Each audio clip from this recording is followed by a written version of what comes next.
be peace or war?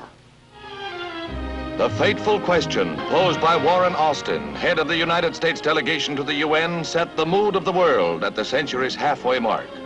The seating of nationalist China's delegate on the Security Council precipitated a clash between the free nations and the Soviet bloc, which only ended with the abrupt departure of Jacob Malik, head of the Red delegation. A blunder they were to regret when the invasion of South Korea by North Korean Reds came up for consideration by the Council. In the absence of Soviet obstruction, the Security Council voted overwhelmingly in favor of armed intervention to protect the Korean Republic. It was the first police action sanctioned against an aggressor by the Parliament of Nations.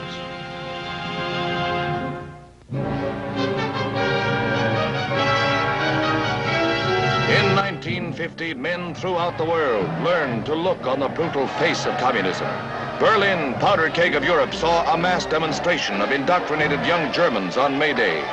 France was also beset by communist-inspired strife. Red Union members adopted violent methods to prevent the unloading of Marshall Plan aid. And across the world in Japan, America's stronghold in the Pacific, the busy commies were at it again. Students went on a rampage in Tokyo with something less than successful results when opposed by Japanese police aided by occupation military police. But far more sinister to Americans was home front communism. Union Square in New York was the backdrop for these scenes of red violence. From their ranks will come the saboteurs, spies, and subversives should World War III be forced upon America. Underlining the menace from within was Valentin Gubichev, who received secret documents from Judith Kaplan, government employee. This Soviet functionary in the United Nations was deported following his conviction.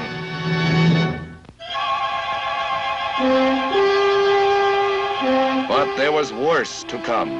A highly trained and well-equipped North Korean army swarmed across the 38th parallel to attack unprepared South Korean defenders.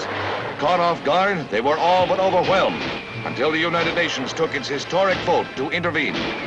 While the Korean Republicans fought a desperate delaying action, a United Nations police force with General Douglas MacArthur as commander-in-chief was formed. During the early days of UN action, General MacArthur fought a grim defensive battle. His troops outnumbered 3 and 4 to 1. Stubbornly, forces under his command clung to a shrinking beachhead in Southeast Korea, and for months the Allies fought to keep from being driven into the sea.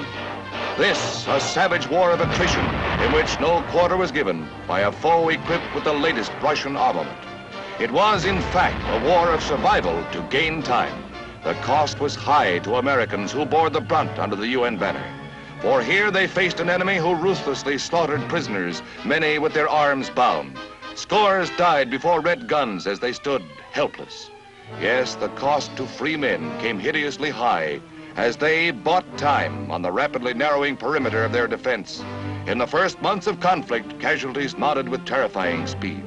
But 12 nations had rallied to the United Nations banner. High on the list was Canada, which organized a special brigade of crack troops for duty wherever they might be sent by the United Nations.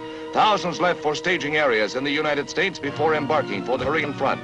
With help of this kind, plus air contingents and ground forces from other nations, the tide seemed to have turned when a brilliant strategic move was made in the amphibious landing at Incheon, port city of Seoul. Between 35 and 40,000 men were landed behind the enemy's lines in an operation executed without a hitch. Seemingly, the war had reached a turning point as the fresh troops started an encircling move of the North Koreans. Well armed and equipped, they moved steadily forward toward the Manchurian border under an air cover that hammered incessantly at North Korean supply lines and industrial centers. History may well record that air power spelled the difference between victory and defeat in the opening phases of the struggle. Fair weather and foul, they ranged the skies round the clock, bombing and strafing.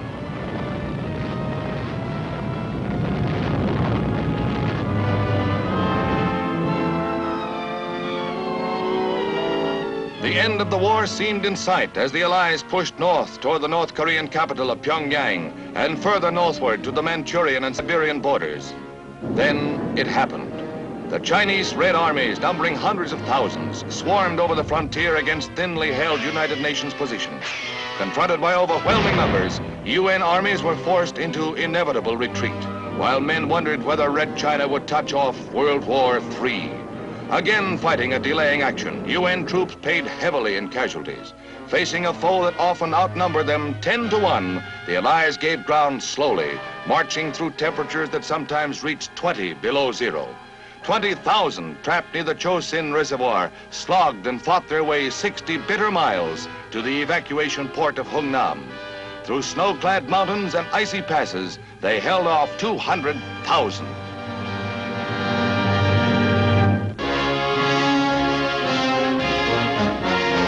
Would the atom bomb be the answer to the Chinese hordes? President Truman said that it was under consideration. On his word alone rested the decision to unleash this awful force.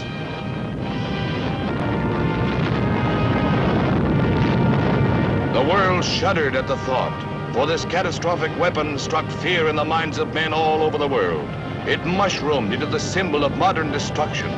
This man had devised. And in the year 1950, its power edged ever closer to him, leaving death in horrible form in its wake. Its harvest of misery would be limitless, sparing no one. It might well mean a world of men ever fleeing its fury, a world in which no one might again find peace and security. With troubled hearts and minds, men turned to the solace of religion and prayer. Hundreds of thousands of pilgrims thronged to Rome for Holy Year. As ominous events crowded the mid-century, 5 short years after a devastating war, men of all faiths prayed for peace. And while man hoped for salvation, he could also work for it through the framework of his World Parliament, the United Nations, symbol of man's hope for tomorrow.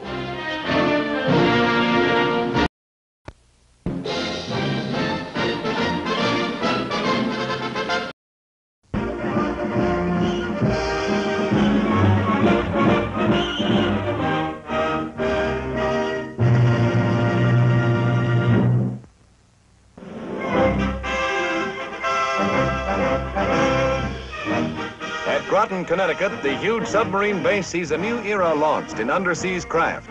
A crowd of more than 10,000 is assembled for the keel laying of the first atomic-powered submarine. As the keel plate is lowered, President Truman approaches the huge cradle in which the sub will be assembled. Many of its parts have been under construction for a year. The president inscribes his initials on the plate with chalk, dedicating the Nautilus in one of the revolutionary chapters of the atomic age. The initials are then burned into the hull by one of the shipyard workers. Completion is expected within 1 or 2 years. Estimated speed underwater is 25 knots, with almost unlimited range on a few pounds of uranium, a deadly weapon for war or peace.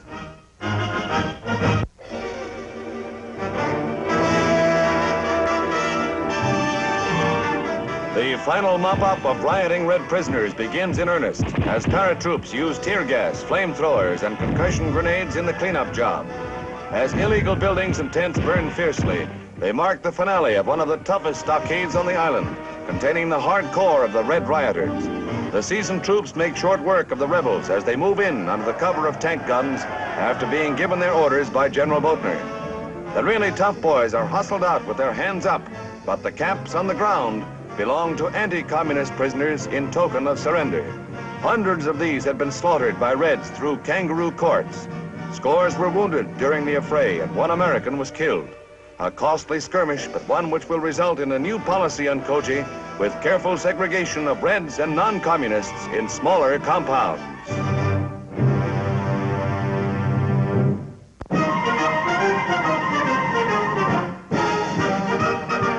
Reds in Korea may well have wondered at the pinpoint accuracy with which bombs were hitting their targets.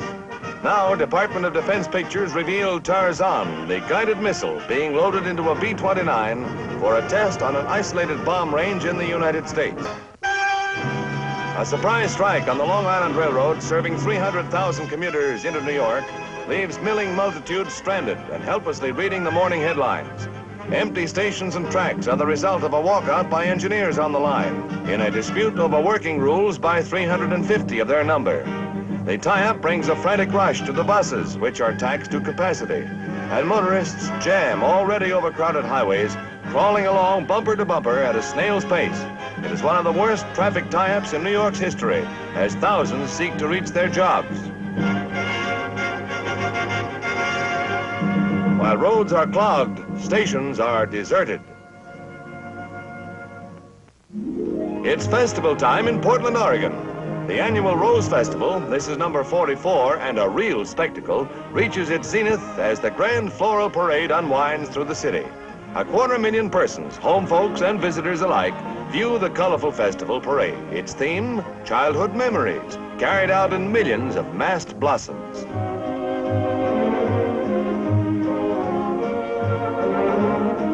From every vantage point, the onlookers get an eye-filling glimpse of a rose-studded salute to the young in heart. This circus float won the grand sweepstakes. Of course, no parade could be complete without pretty gals, and this year's Rose Parade is no exception. Roses are in bloom, and Portland says it with flowers.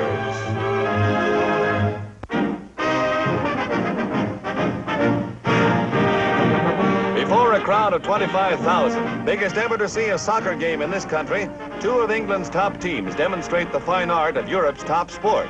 On tour of Canada and the U.S., the Tottenham Hotspurs and the Manchester Uniteds continue their feud, which began when Manchester dethroned Tottenham as British champions earlier this year. Since then, however, the Hotspurs have been hot. They have not been beaten in 10 starts. The Manchester Booters in the white pants aren't in the same league at all here in Yankee Stadium, the home that Babe Ruth built. Soccer is to Englishmen what baseball is to us, and the Hotspurs are giving their old rivals a lesson in how soccer should be played. As they say back in England, good show. The battle of old rivals turns into a rout. The Hotspurs go on a spree to win 7-1, and as we say back here, tisk, tisk.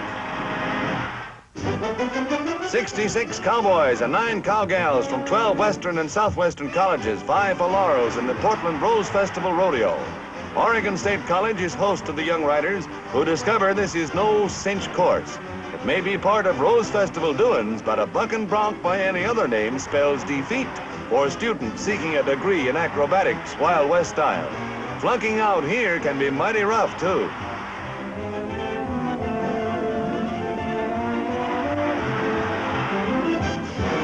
Study comes hard to many an undergrad today.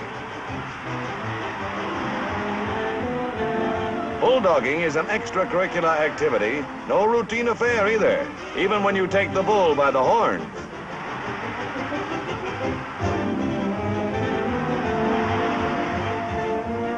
For their final exams, the collegians meet their stiffest test of all, the Brahma Bulls.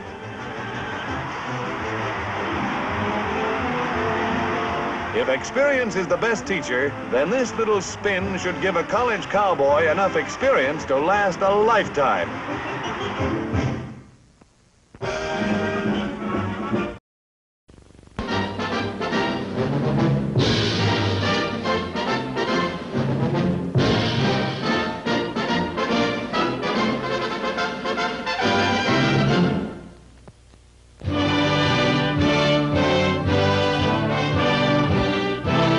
A group of foreign students who have completed a year's study in this country applaud President Eisenhower as he arrives to address them at the White House. He voices the hopes of mankind as he tells them of America's deep desire for progress at the forthcoming conference and the principles he will take with him to the parley table. And so, as we go to Geneva, trying to interpret this belief and this conviction, we are hopeful that there may be some way in which all of you can live out your lives tranquilly, helping over the years to promote the kind of understanding that you have gathered in the past year, that you will help to spread in your own countries when you go home, helping to spread the understanding that will lead to the peacefulness of your own lives and those that come after you.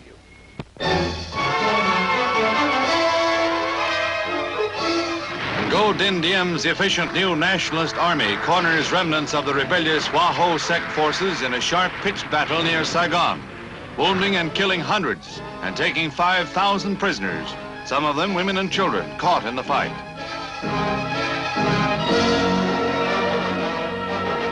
Thousands of captured weapons are part of the victory as additional prisoners are rounded up following an unconditional surrender imposed by Diem.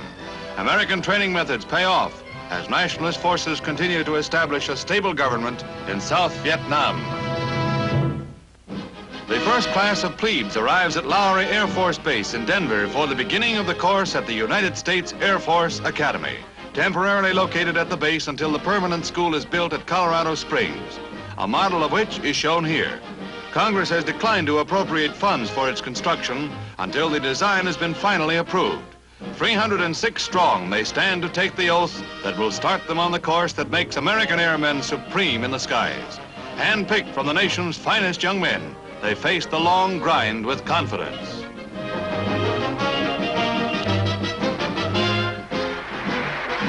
Brother services gather to do them honor as middies and West Pointers in full dress pass a review before a crowd of 3,000 spectators. The giant bombers, which someday they will command, drone their welcome to members of the Air Academy's first class. Mont Blanc, Europe's highest peak, towers 18,000 feet, inviting the tourist to its majestic heights. Now, with a newly installed cable car, it is no longer necessary to be an alpinist to scale the dizzying peaks.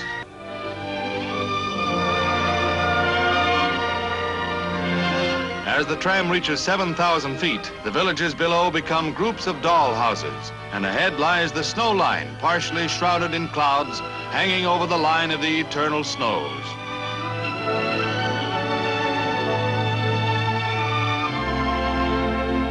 Up and up into the land of unreality, where the jagged ridges of the mountain rise almost vertically, thrusting upward toward the still unseen summit. Here at last is a glimpse of the highest point in Europe. Mont Blanc, conquest by cable car.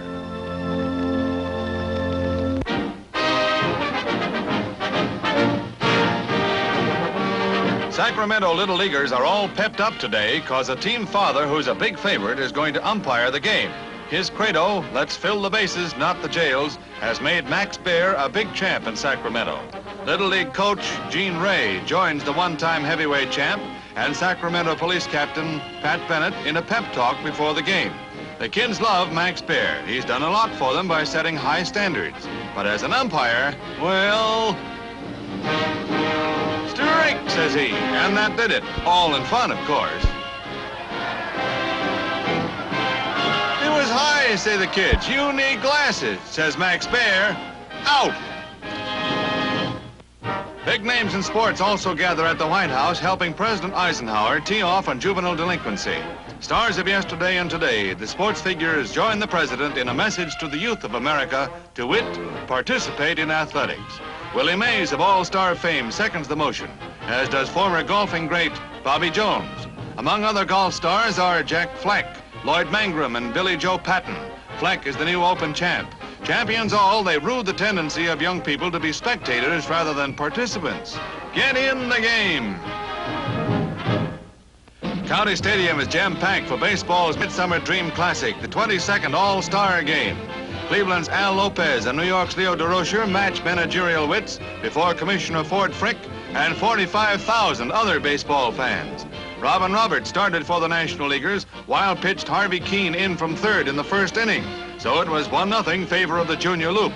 Then with 2 on, the senior circuit was in more hot water when Mickey Mantle teed off on Roberts. The cameraman had a hard time finding the fence, but Mickey didn't. His hit cleared the fence in deep center field for a home run. The American League was the underdog, but you'd never have known it, as Nellie Fox and Ted Williams escorted Mickey Mantle around the base paths to make it a 4-0 ball game. Another run in the 6th made it 5-0. In the 8th, the National Leaguers finally tied it up, and not it was till the bottom of the 12th, when Stan Musial of the Cardinals, playing in his 12th All-Star game, stepped in. And there's your ball game, a circuit clout by Stan the Man, giving the National League its 5th All-Star victory in the last 6 years. One of baseball's great stars wins the All-Star game with a sudden death flourish. It's all over, but the shouting.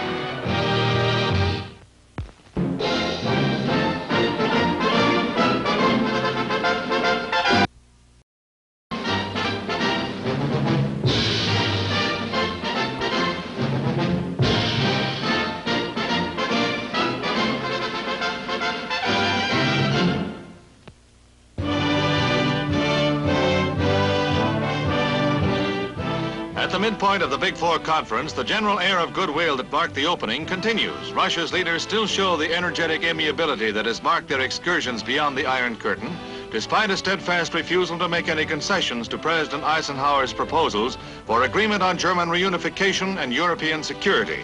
The president, in an effort to break the deadlock, made a precedent-shattering proposal, offering to submit a blueprint of America's entire military establishment to Russia with permission to make authenticating aerial photographs if Russia would do the same.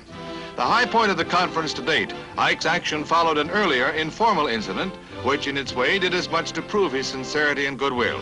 Just doing what comes naturally, a habit rare among the world statesmen, Ike ducked into a toy shop to buy presents for his grandchildren, incidentally leaving his startled Secret Service bodyguard behind. The true diplomacy of international friendship in action.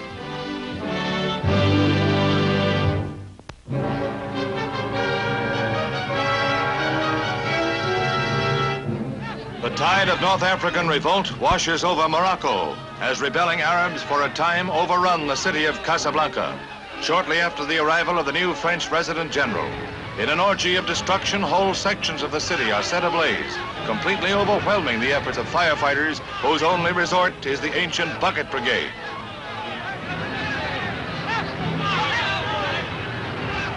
In 3 days of almost uncontrolled rioting, scores of vehicles are put to the torch, some with the occupants in them. Shops which had been kept closed by protesting Arab nationalists are burned and looted. As the long smoldering discontent with French rule flares, little escapes the aroused rebels.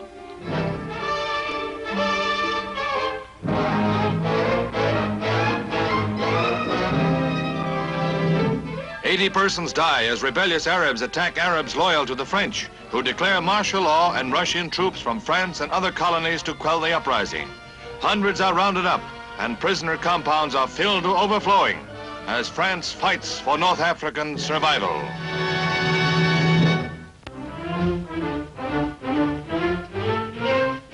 Russian agricultural experts visit a typical Iowa farm, continuing their study tour of America's corn and hog belt. They're greeted cordially, the common interests of farmers everywhere overcoming barriers of strangeness. With their constant following of over 100 newsmen, a dozen visitors inspect the farm. Russia, faced with a sagging food supply, plans to develop corn and hog farming patterned on America's Midwest. A dozen Americans are now in Russia on a similar goodwill visit. Both groups are learning that farmers may speak different languages, but on either side of the Iron Curtain, pigs is pigs. But there's a lot that's different, such as the super-duper sundaes and sodas served up at a typical dairy bar. Scorching summer weather doesn't bother the curious crowd outside, or the Russians inside, eating in air-conditioned comfort. Russia was never like this, Tovarich. Moscow skies are filled with the first public display of Russia's newest combat aircraft, startling Western observers with their quantity and quality. The Reds' big surprise was the Bison, their first intercontinental jet bomber, judged the equal of America's best. It's believed in full production, as are the smaller multi-jet attack bombers rated on a par with our first-line Stratojet bombers. New combat helicopters appeared in large numbers, further evidence that Russia's engineering skill and production ability may have been seriously underrated.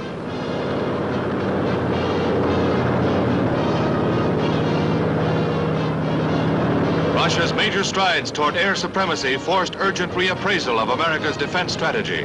A shock to the complacent, a spur to the alert.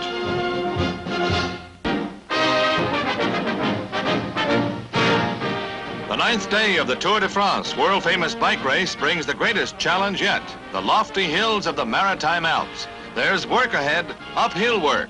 The field has narrowed somewhat since the race began at Paris, and by tonight it'll have narrowed down some more. This is the acid test of stamina and endurance.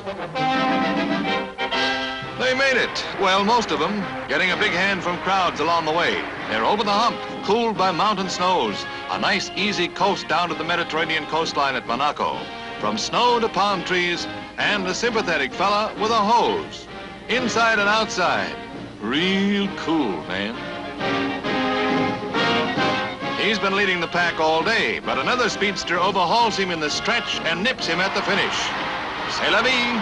That's life, brother. Here come the bulls, and there go the people. Mix thoroughly in crowded streets and you have the folding of the bulls, ancient sports ritual marking the feast day of San Fermin. To fold bulls, you round them up and drive them to a corral in historic Pamplona, where bulls are raised for the bull ring in Spain. In this country, we do it with autos and call it jaywalking.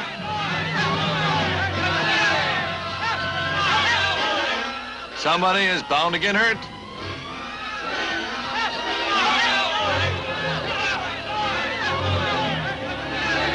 Bull pins boys to wall. Pin-up boys on the horns of a dilemma.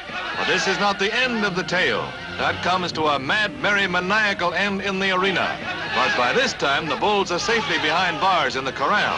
Now, the would-be matadors match wits with heifers with rubber tips on their horns.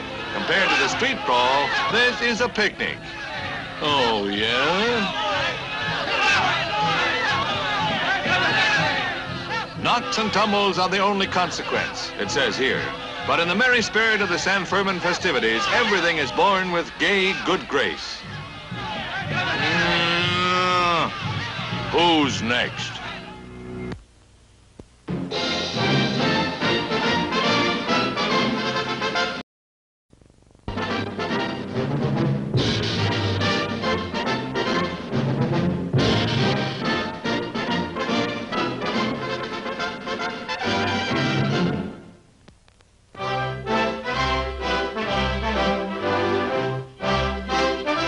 Newberg, Oregon is in a pleasant state of excitement, for its most famous son has come home.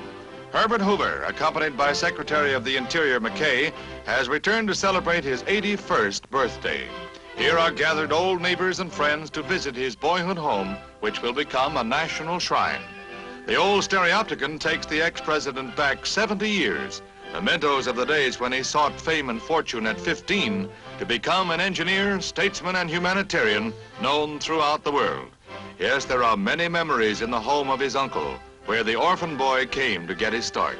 As usual, Mr. Hoover presides at the cake cutting, and with the passing years, his neighbors get a warmer and warmer welcome. Happy birthday, Mr. President, and many more.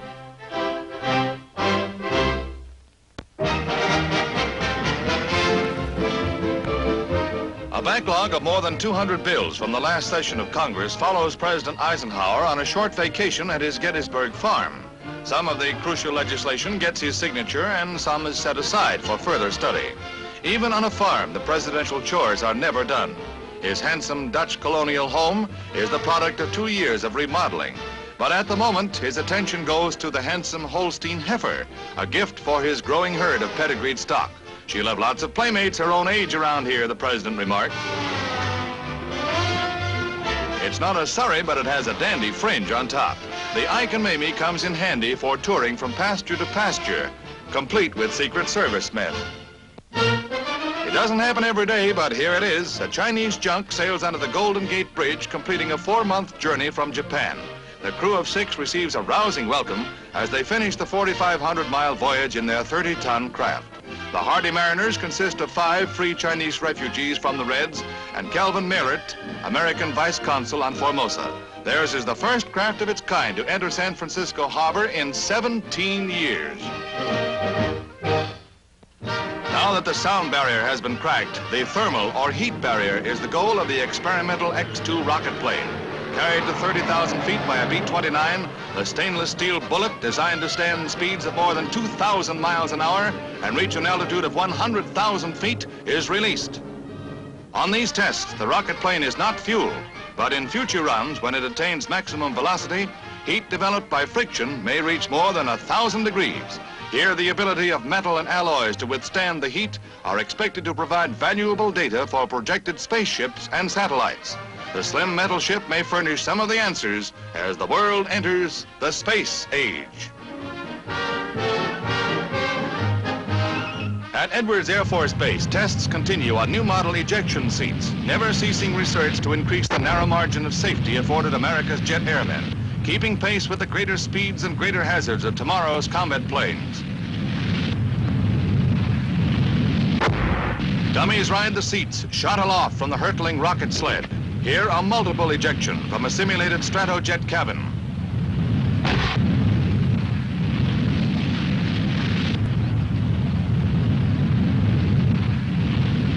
unusual scene from the Defense Department camera shows the force with which the seat is ejected, necessary in flight to get clear of the plane.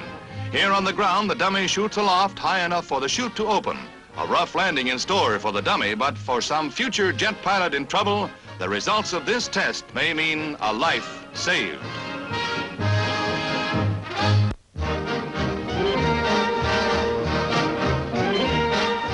Moppets ride the merry-go-round of fashion in a New York showing of fall styles for tots and toddlers. Kids, carousel, and pretty new clothes, a formula for happiness.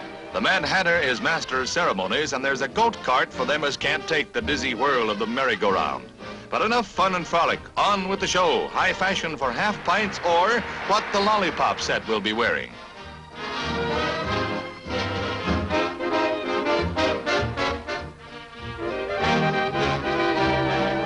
Gay, colorful motifs are emphasized, well planned to delight any youngster. Most of the patterns feature favorite cartoon characters, and to make mom happy, they're styled in color-fast, easy-to-wash synthetics. What's this, artistic temperament or too much excitement? No matter, tears vanish as quickly as they come, and the show goes on. Youth riding high on the wheel of fashion.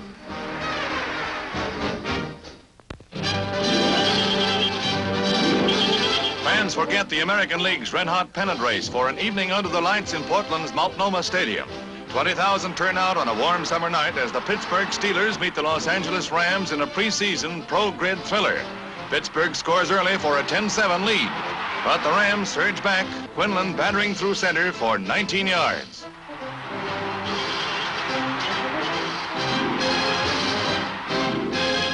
Norm Van Brocklin fires a pass to Fears. And it's another first down for the rampaging Rams. McCormick through the line for L.A. and a touchdown. Some hard feelings in that play. Timeout to break up a goal line hassle.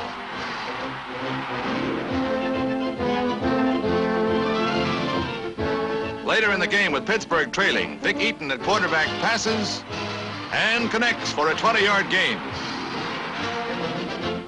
Eaton takes the ball again, fades back, and it's another pass. It's completed and Hackey heads for the goal, only to meet a rude setback. Net gain, 15 yards. Pittsburgh again, Rogel carrying, and he goes across for a touchdown. But it's too little and too late. Already ahead, the Rams score a goal they don't need to clinch a 35-24 victory.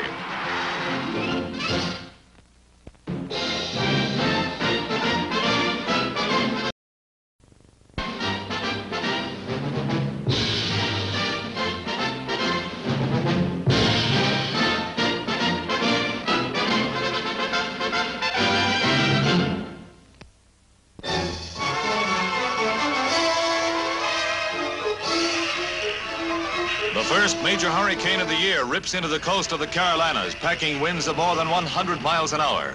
Sweeping everything before it, the big blow named Connie makes matchwood of beach homes and drives thousands to the interior for shelter. Cars are almost submerged in the rising tides as the twister levels everything in its path. Crop damage may run into the millions.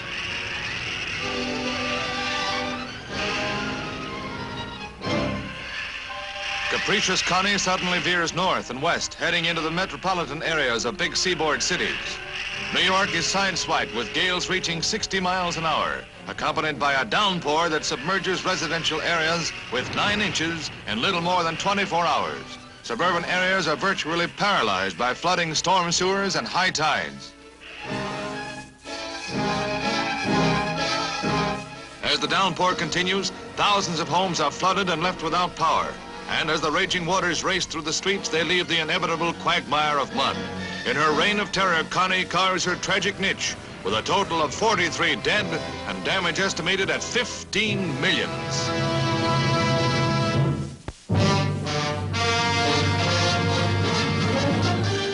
In Germany, the third worst disaster in United States Air Force history. Twisted, flattened, flame-charred wreckage is all that remains of 2 flying boxcar transports that crashed in midair and plummeted to earth in flames, carrying 66 aboard to their deaths.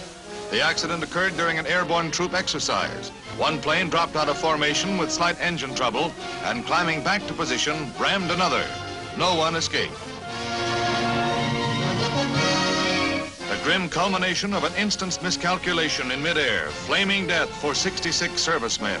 A day of tragedy for American forces in Germany. Week-long demonstrations in South Korea against communist Czech and Polish truce inspectors reach a peak of violence at Incheon, with United States troops holding a firm line against the mob. The demonstrations, in which thousands have taken part, are in support of Syngman Rhee's ultimatum, demanding that the East European Armistice Commission members leave the country. A minimum of violence was used in repelling the mob attacks, but an estimated 44 Americans and over 100 demonstrators were injured. On the 8th day, President Rhee yielded to America's firm support of the armistice agreement, whose terms guarantee the truce inspectors' safety.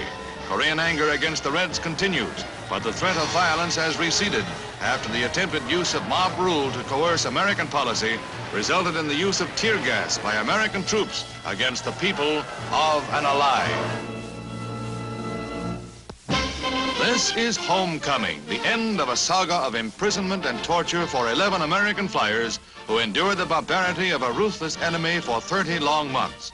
But at Travis Air Force Base, brainwashing is momentarily forgotten as Colonel Arnold is embraced by relatives. There's a tragic homecoming for one member of the group, Daniel Schmidt, whose wife remarried during his imprisonment.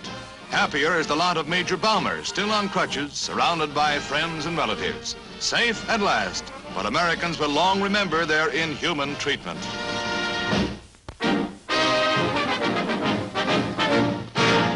Flags are flying, the kids are marching. Dinah Shore is smiling on Derby Day in Akron, Ohio. This is the day of the Soapbox Derby, dedicated to the youth of America. Winners of local contests that come from many states, from Canada and even Germany, to race their homemade speedsters down the 975-foot incline at Derby Downs. First prize is a $5,000 college scholarship, as if they could forget. Ready for the first heat. Gravity provides the power, but youthful skill and enthusiasm does the rest, as heat after heat gets away before the crowds jamming the grandstands. Derby Downs is used only this one day a year, but what a day.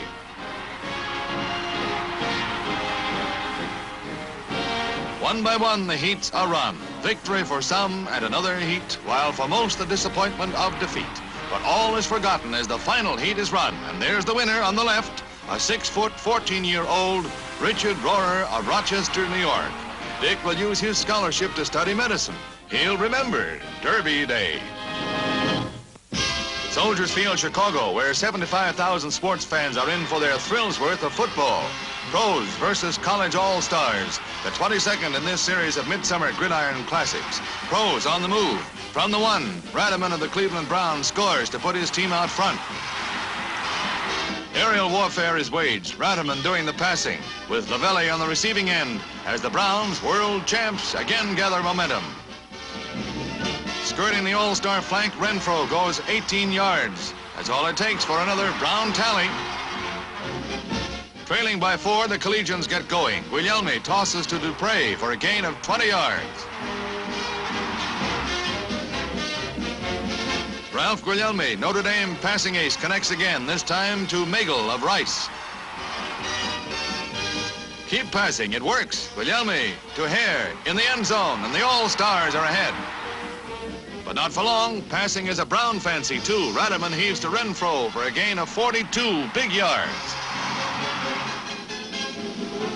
Radaman to Renfro, the right combination for the cash and carry Gritters. Radaman to Renfro for the TD, and the Browns are out front at halftime. Late in the game, break for the All-Stars. Bettis intercepts, and the college boys are off and running. Off to victory for the first time in 5 years against the pros. Who's passing? Guglielmi of Notre Dame, spotting his man with bullseye precision right in the shadow of the goal line. Mel Triplett bangs across, and the All-Stars win it 30-27.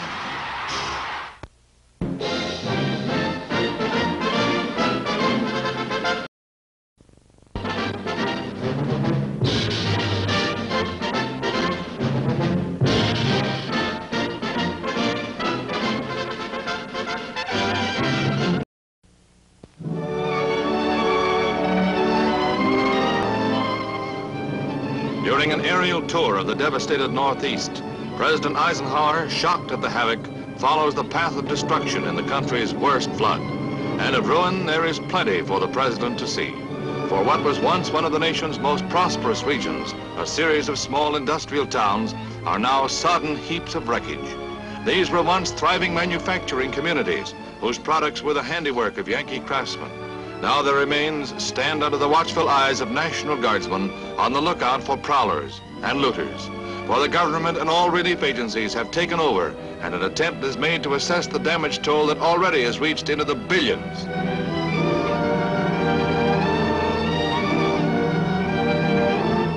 The immediate needs food, medical attention to guard against the grim specter of disease. Already $75 million in federal funds is being made available for the most pressing relief work, with more to be voted by Congress as necessary.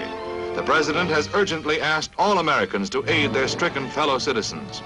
Meanwhile, with characteristic courage, the digging out begins for the long pull back.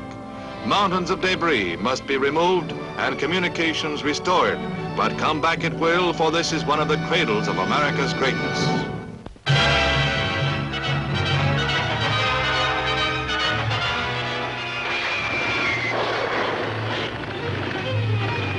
North Africa is aflame with civil war, which from day to day grows in intensity. The tide of battle shifts from Algeria to Morocco almost hourly. As completely aroused nationalist natives take on the full military might of France. Hit-and-run raids leave villages in flames, often with most of their inhabitants massacred. All roads are under guard and barricaded, passable only to the French military. Even as talks between Arab leaders and the French take place, the unbridled fury of the guerrilla warfare continues. With 2.5 divisions deployed and French reservists called up, the rebels continue to fight, but at a cost. Already 1,700 are dead. Not even hospitals are spared in the savage struggle. As for the non-combatants, they, as always, are the pawns in a rebellion whose seeds are sown deeply.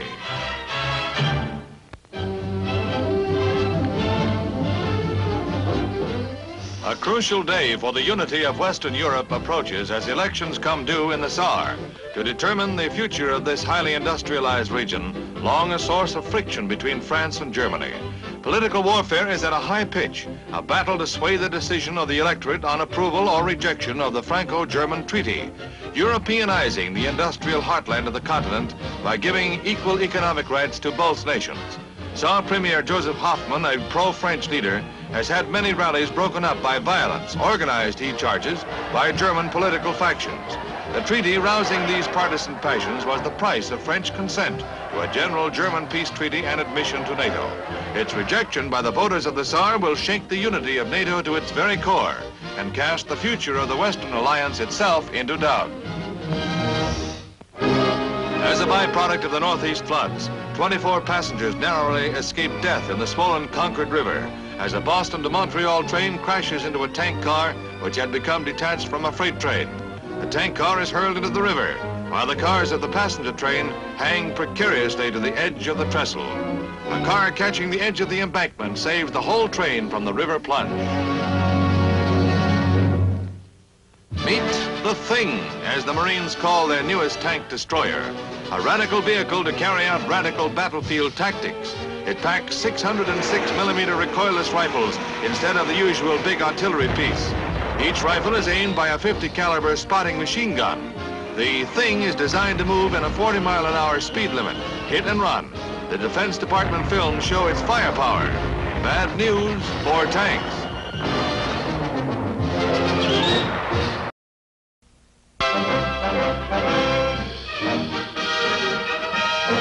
The world's mightiest naval vessel, the 59,000-ton supercarrier Forest Hall, is ready at her Newport News, Virginia dock for a 5-day shakedown cruise prior to going into commission. 40,000 people could stand on her enormous flight deck.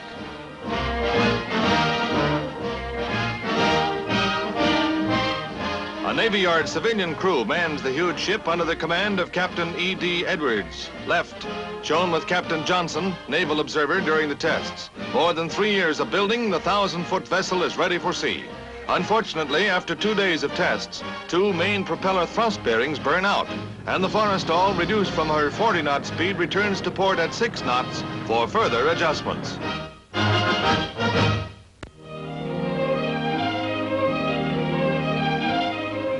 The end of a bloody reign of terror comes with the surrender of an entire tribe of Berbers in Morocco. After weeks of unceasing massacres, the leaders, accompanied by their warriors, women and children, come down from the hills to capitulate to General Franchi, whose armored columns have surrounded their villages.